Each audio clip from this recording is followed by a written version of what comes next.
Hello, hello, and welcome to episode 73 of Trails in the Pod. I'm Colin, and that's Kevin.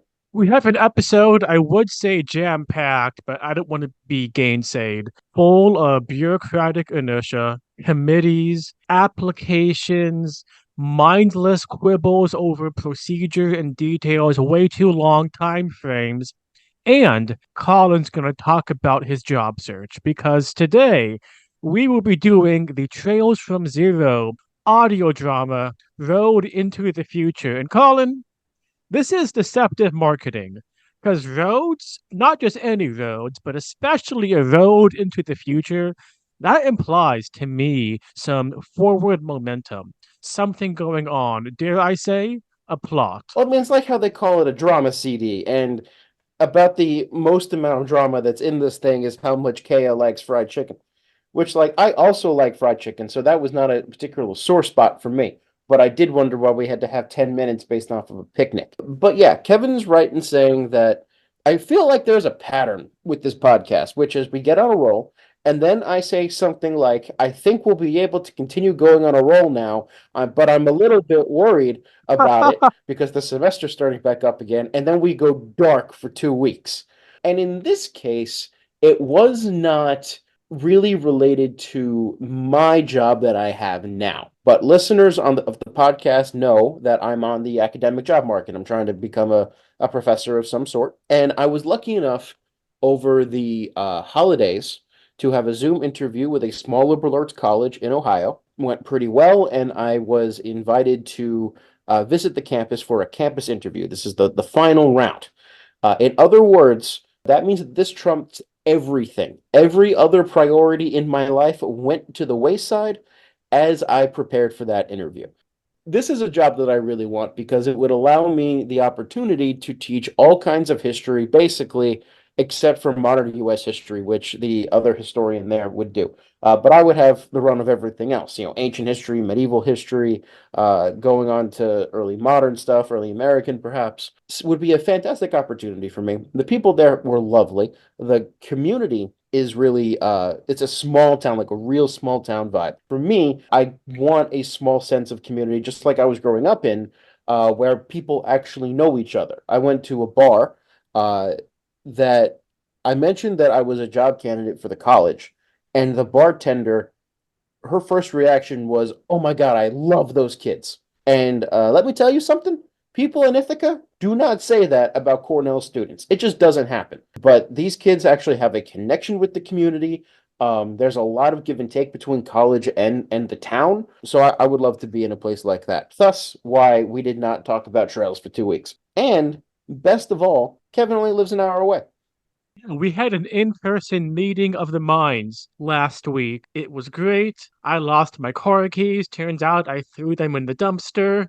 We just spent like 20 minutes trying to find your keys, only for you to find out you threw them away. Had Chipotle because I missed the turn for the other restaurant. It was great.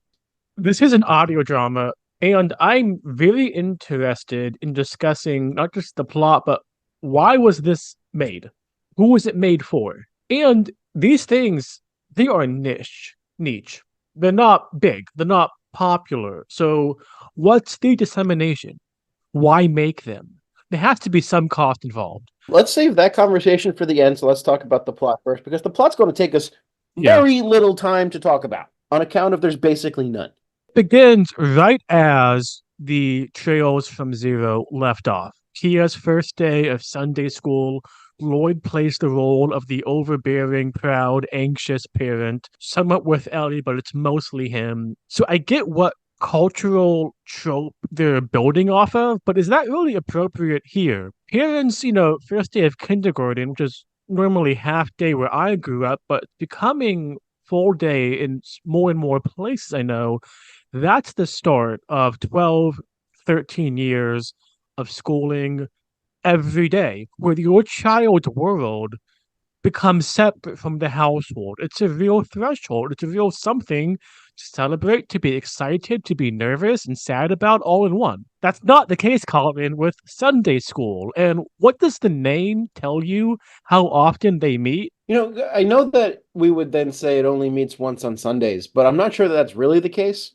I don't think it's every day, but I think that like Ellie and Lloyd had made references to the fact that they were in the same year but in different classes. So like one would go on one day, one would go on the other day, or they'd be perhaps there's multiple days during the week. It's not every day, but it's not just on Sundays either. I feel stupid now with my rant. Well, the other thing that I want to point out is that I don't think that Lloyd is overprotective about, oh my God, Kay is going to school.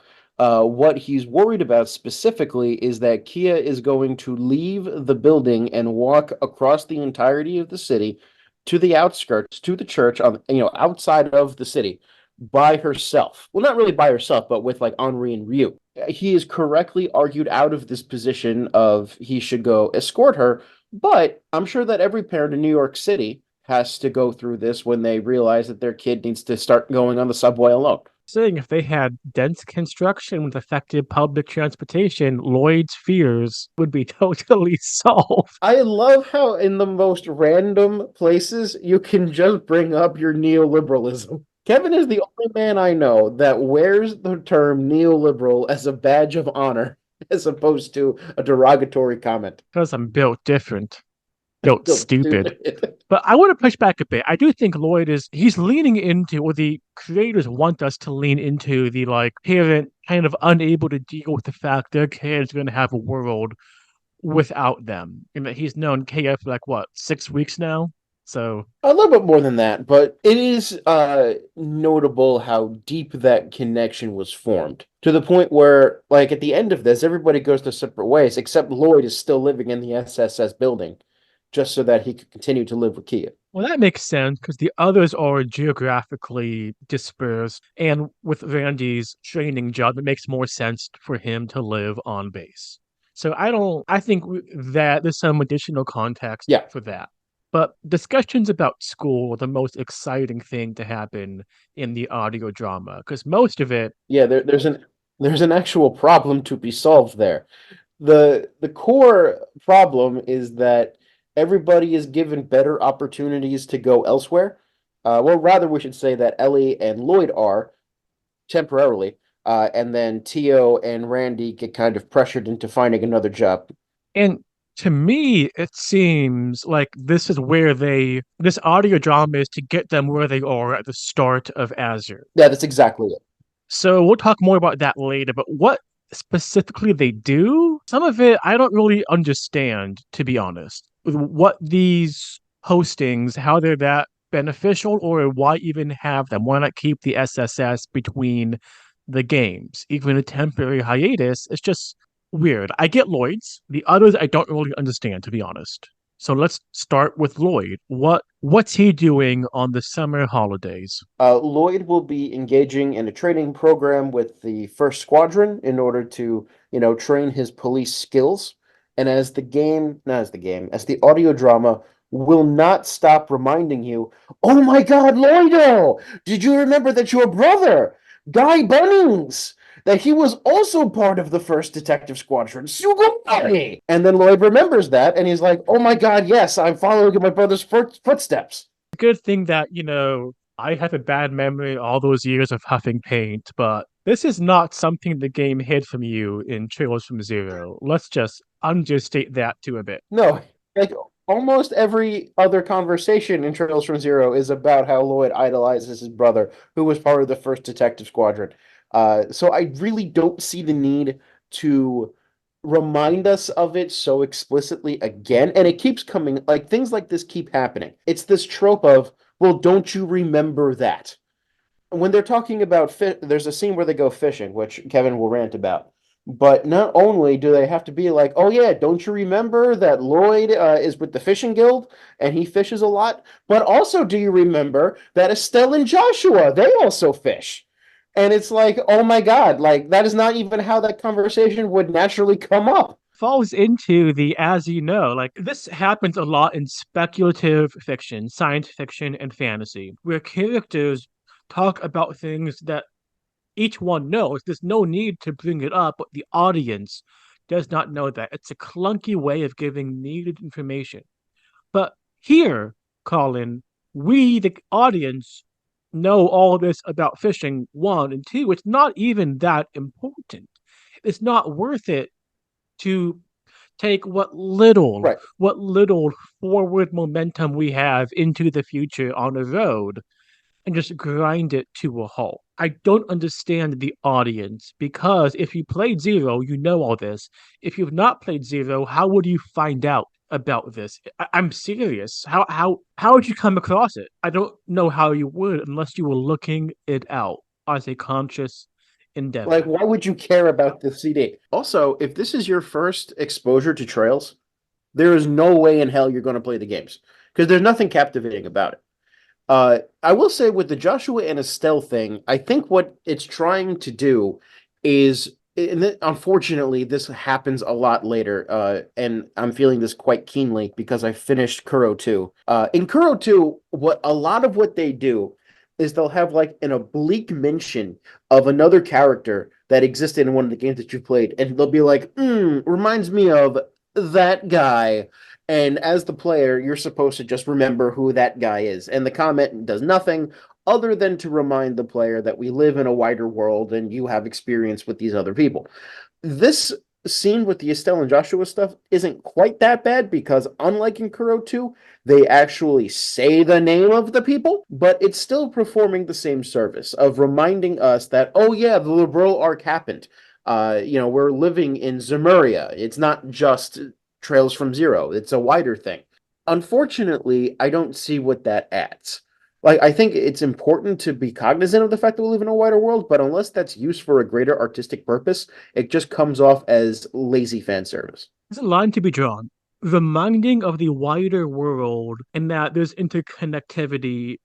I think generally, if it's done well, I want to see it more often than not, but it's tricky to do so without feeling like lazy fan service. If you have, say, an unintentional or knockoff secondary, tertiary consequence of something from the Liberal or Phantasma, we don't know how much of real ripple effects there were for there, or Erebonia or Calvert, not Calvert, or Crossbell in the Calvert, you can see that there's unintended consequences or whatever, or you meet someone who just, I don't know, but you can do some really good things with it. Like, say, something like spitballing here, some super septium thing drove down the price of energy, and then let's say that's a good thing for Arnold Liberal, but then you say you go to Calvert and you see the miners who lost their jobs or something like that. Just consequence, I guess, more than fan service. That's what it comes down to. There's consequences and ripples. It's not Yeah. just this targeted, like that person who we probably shouldn't know or have reason to reference. You get me? Yeah, like the taking the Estelle and Joshua scene here, there really is no real reason to talk about them other than we're fishing, therefore let's remember other people who fished. But I think that you're right that the right way to do this is if you want to make a living world, have the living world impact each other. Commonly, what happens, and I'm complaining about this more because of my experience with other games, not necessarily the audio drama, is that what will happen is that it's like the rest of the continent freezes in time up until the player gets there. And then, oh yeah, here's this character that has done basically nothing for the past 10 years. But now they're back and ready to fight because they are with you. And it makes the world feel a little bit stale. But anyway, that's not really related to the audio drama, but that's more my own frustrations with Kuro 2, which I'm still playing around with the idea of writing a scathing review and reading it out loud on the podcast alone just so that people can get my thoughts. But now it's been a couple of weeks since I've finished it, and I'm pretty tired. Lloyd goes to the first division, training with Inspector Dudley to make him a more well-rounded police inspector, get him exposure. On the surface, seems hunky-dory. Ellie, in a shameless case of Nepo baby, is traveling with Mayor Dieter on international trips. Her main qualification is she's the previous mayor's granddaughter, and I guess political acumen not only is genetic and heritable, but skips a generation. So, Well, she did study economics and politics, so it's not like she's uneducated, but she got the opportunity on account of Mayor McDowell is building a dynasty. part of me does think, I mean, I think he's sketch. I said he was sketch the end of this one. This makes me think he's more sketch, kind of joking, but not that joking. It's his daughter's best friend. Oh, let's talk about the blatant sexual harassment that happens in government offices.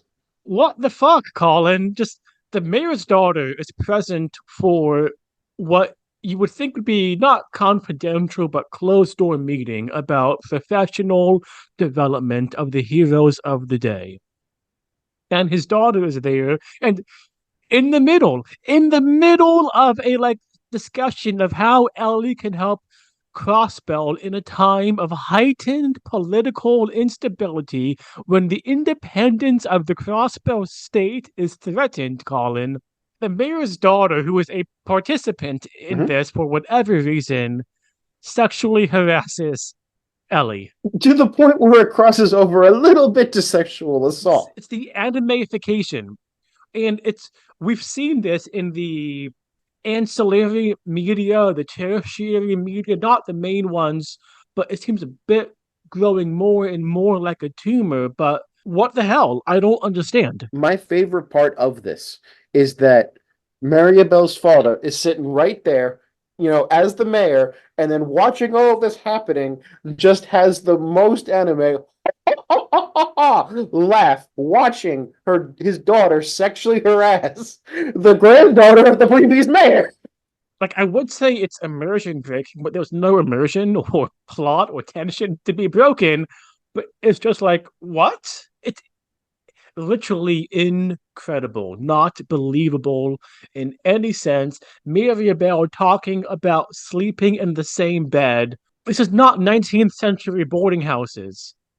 It's just weird and gross, and it's such a weird contrast with the scene that we get right after this on the rooftop between Ellie and Lord. And that's much more tender and caring, and it makes me wonder if the Ellie and Lloyd partnership event you get the choice of, who to go with, and as in Mhm. Zero, if that's the quasi canonical what the developers think you should be doing. Yeah, I think that it is. There's kind of a weird tension in which like there's a little bit of choice you can make with Lloyd in terms of like who he's going to do support partnerships with, so that you don't have to pursue the romance with Ellie.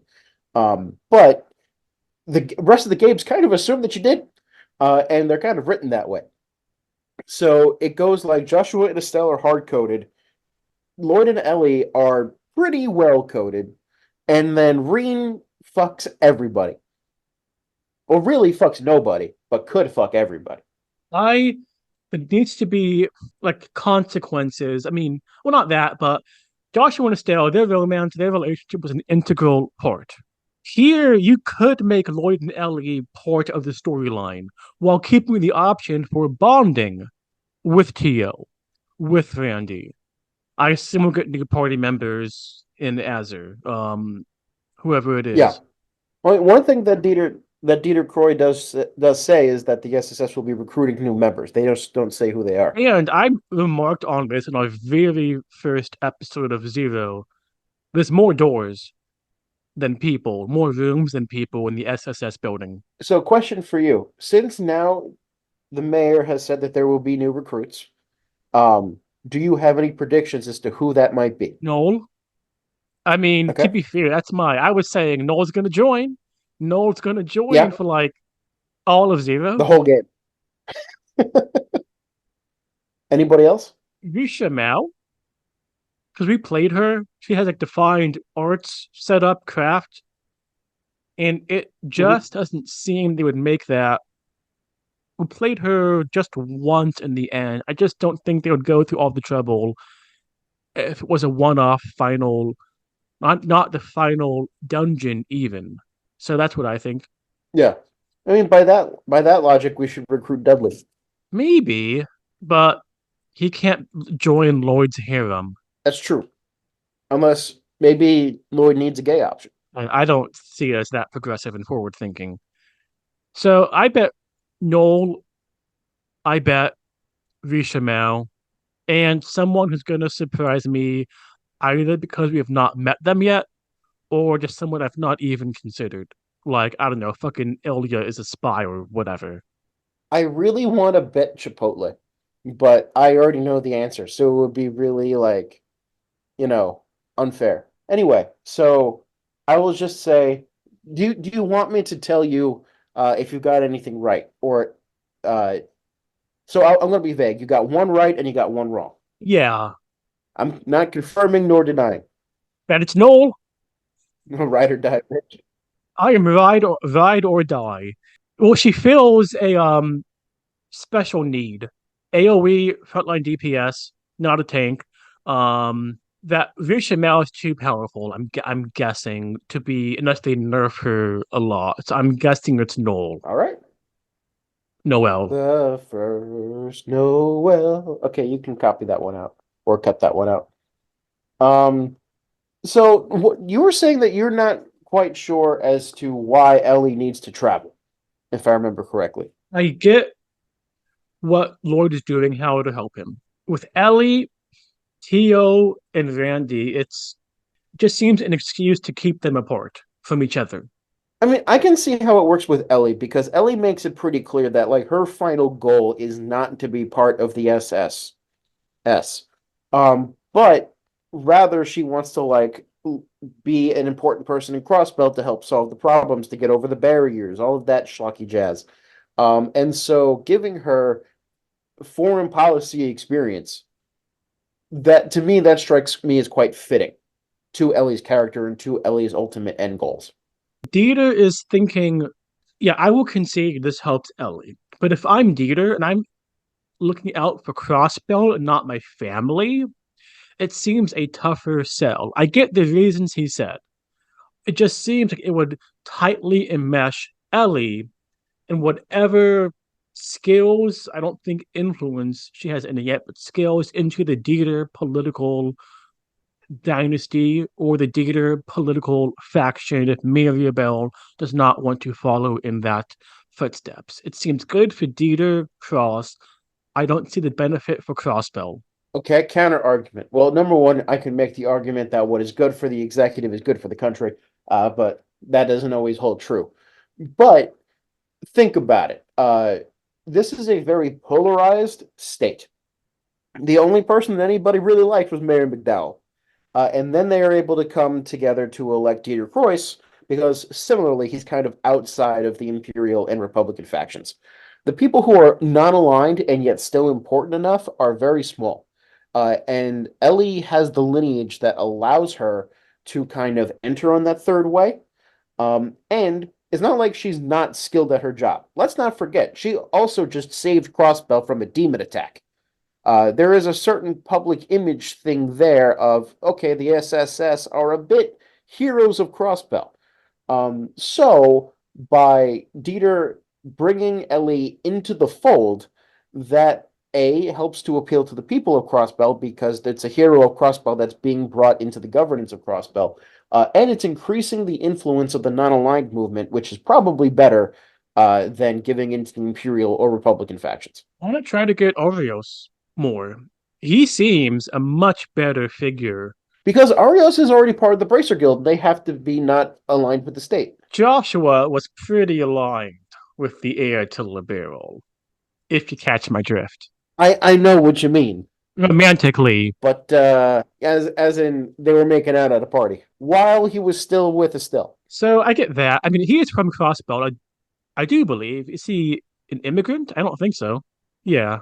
Yeah. Arios? Yeah, he's from Crossbell. So I guess that's reason why. But we have seen that Joshua and Estelle consider themselves liberal liberals. I'm not sure what the demonym is. Yes, Liberalians. But like, think about it this way: in order for Cassius Bright, not Cassius Dio, Cassius Bright, to serve Liberal, he had to resign his post in the Bracer Guild and join the Liberalian government. So, at the very least, Arios would have to do the same thing. Yeah, he would. And like the more I speak, it feels like a deliberate decision to not have Arios be a Cassius mirror and a hero who resigns in political turmoil to help the new fragile government. So, having been given these two options, Lloyd and Ellie have to ruminate on it because nothing can be decided easily.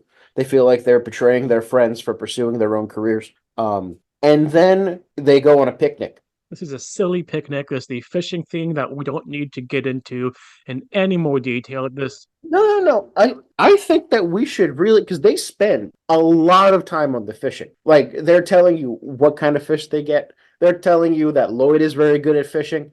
They're telling you that Estelle and Joshua is very good at fishing. Like they spend a significant amount of time on the fishing. So, Kevin, question for you: Why? I mean, besides the flippant, ironic answer of, this series loves fishing like a lot of JRPGs, it marks a connection with Joachim Gunter, the antagonist of the previous game. It's a way for Kia and Lloyd to bond.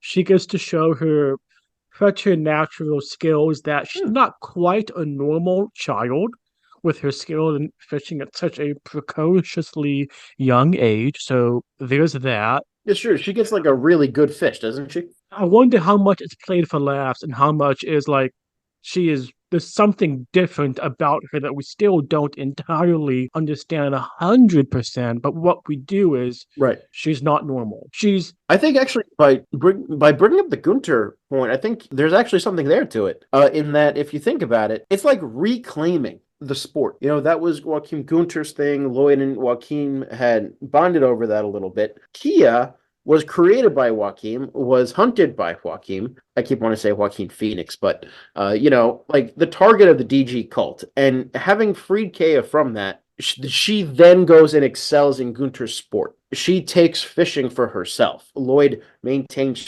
fishing for herself.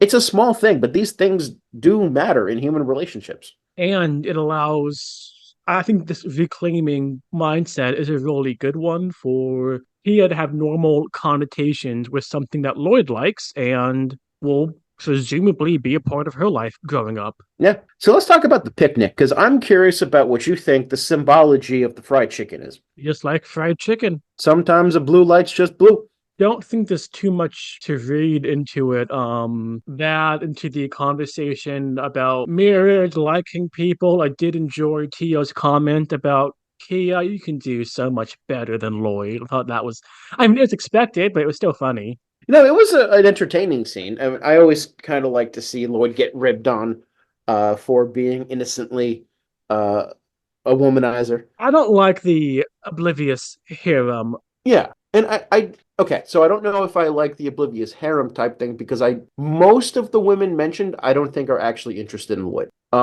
Risha might be, but Ilya I don't think is. Cecile I don't think is. Wendy I don't think is. Fran I don't think is. But something that I found really adorable was Kia being like, "Can I marry you, Lloydo?" Because it's kind of like the childlike innocence. She's not really thinking about anything. She's just like, "I really love this guy. Let's get married." It's something you could totally imagine a kid saying to an adult. It is. It's the preservation of Kia's innocence, not making her into whatever they're going to make her the end of Zero, a goddess's avatar or demigoddess or whatever.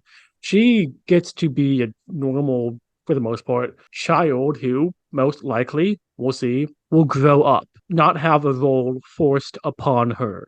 And I bet we'll see more of that in the background in Azure. I'd be surprised if they did a Yeah. twofer for the main plot about her. I don't think so for whatever reason. So now that Lloyd and Ellie have decided to go further their own careers, they basically tell Tio and Randy to figure out what the fuck to do. Like Lloyd says something like, "I hope that you refine what you're best at." Of course, Randy goes out for drinks with, I think her name is Murray, is how it's pronounced, but this lieutenant colonel thing in the not GCF. Is it the GCF? No. Yeah, TGF. yeah. GCF is the Graduate Christian Fellowship at Cornell.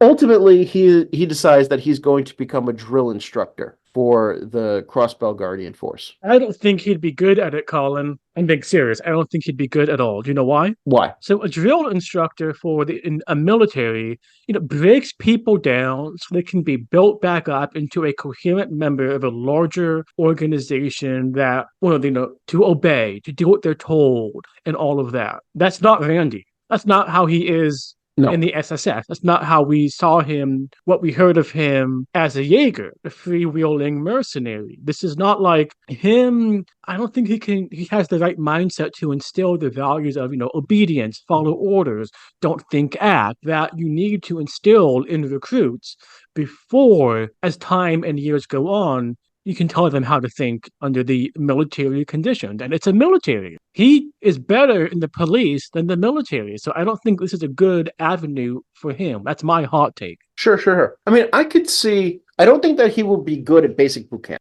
I can see him being a good teacher for like small squadron fighting, maybe survival skills, stuff where he doesn't Yeah. have to Yeah. build up the discipline. And they kind of play that up a little bit at the end of it when they're showing him in action and he's finding it difficult to actually get these guys in line. But in terms of like the technical skills, I think that he would be quite good at teaching the skill aspect. Yeah, of marksmanship. Like you said, small unit tactics. But him being the drill instructor, maybe it's a translation. Maybe there's something different. Just seemed, I don't think that specific role of the one, goes down to the recruits in the line, your boot's not shined enough, or this is not tucked in, demerit, whatever the equivalent is. That I don't see. Well, speaking of translation, we should acknowledge that this is a fan translation done by the good people at the Geofront.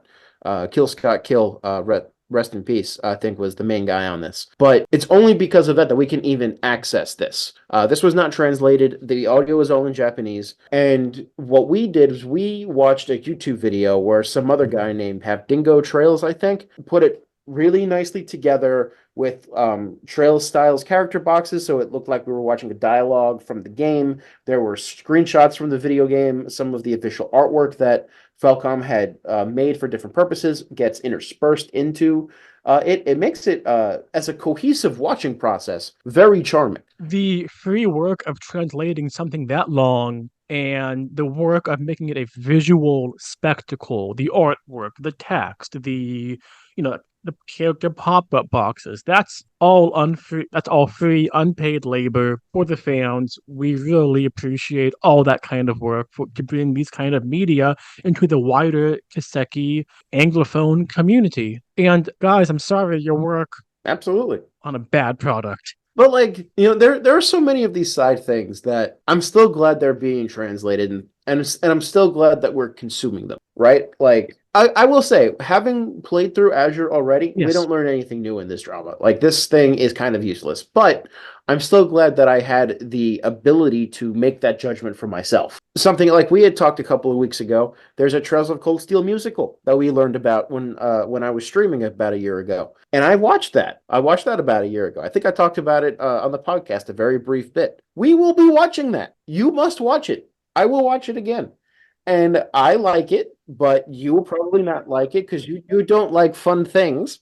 But it's subtitled by the fans, and we get to experience it. I am not a fan of whimsy. And Colin, this sounds whimsical. I mean, you'll have to see. You'll have to see. You've told me that you like musical theater. I do like musical theater. I don't like shenanigans. And this sounds like shenanigans almost as much as what the fuck is Tio doing? She does not have a good relationship with the Foundation. And yet she's going back for an undisclosed for a reason I can't quite figure out. He treats the representative or liaison in Crossbell with undisguised contempt. Well, to be fair, that guy is obsessed with Tio in an unhealthy manner. Again, should not be played for laughs. It's weird and creepy beyond the whole human experimentation vibe. What's creepier, Williams and Tio or Maribel and Ellie? It has to be Tio. It's the age difference, power dynamics. Yeah, though I think that Tio does a better job at shutting him down than Ellie does Maribel. Your quote, best friend, end quote.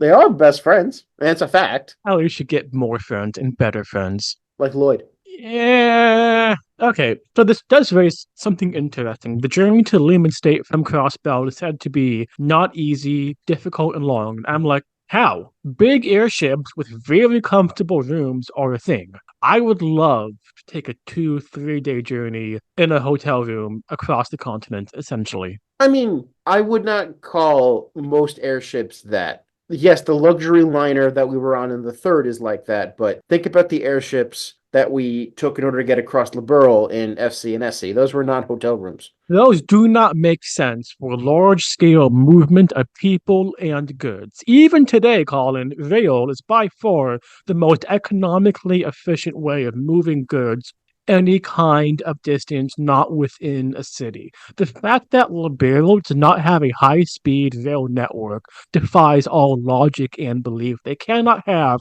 a functioning economy with airships with the primary mode of travel. Now, I understand how they want to differentiate. Liberal has the airship, Erebonia has the train, Crossbelt has the car and bus. Calvert, I don't know what Calvert has to be honest, make them all unique. But Erebonia's transit model should be the norm every place but Crossbelt. Okay, I just want to point out that this no way backs up your point that air travel is the same as being in a hotel room. Well, it's odd how the foundation has the headquarters in the Lehman state. Is that not where the church operates from? No, it's not. The church operates out of Arteria, Oh, well, there was something in Lehman. the Bracer Guild.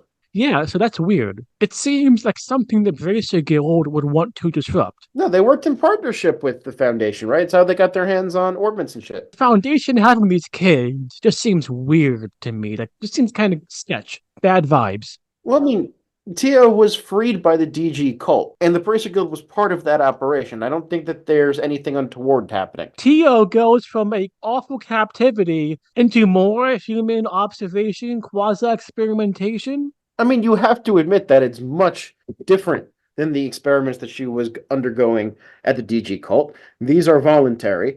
And I don't see anything untoward here. I think sometimes, Kevin, and I could be wrong. I could be wrong, but sometimes I think that you look at a situation and find any way that if it doesn't correspond with your idea of normie America, that therefore it is evil and bad. I'm just waiting for them to be associated with this Uruburu, with the society. We'll see. I bet we will. I mean, yes, we will. I'm acting like I know, but nothing like that's happened yet.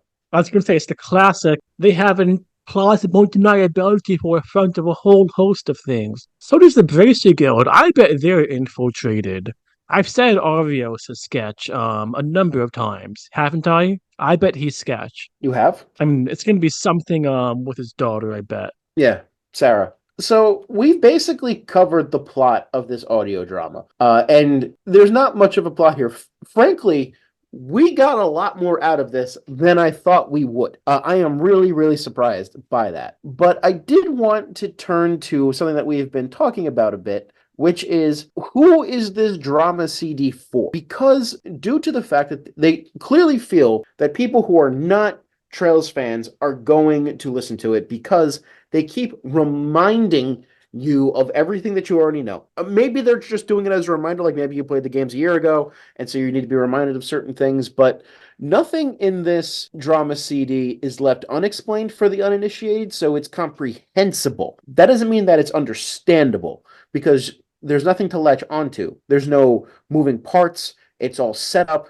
You already have to be attached to the characters to find value in it, which means that it is lacking any value outside of setting us up for Azure. And having played Azure, it doesn't add anything to Azure at all, other than you're not surprised at the first cutscene when some of these people aren't here. Cool. So why does this exist? If I had not listened to this, watched this, and we got in the initial cutscene of Azure, the band getting back together after a couple month hiatus, if we had everyone briefly said what they were doing, I would not have thought, gee, I am so lost. I need an hour-long audio drama to help me fill the blanks. I would have thought, okay, that makes sense. Do you remember the opening to SC, Colin, where Estelle is in the camp in the Lehman state with Annalise? I did not cry from being how lost I was. I thought, oh, that's cool.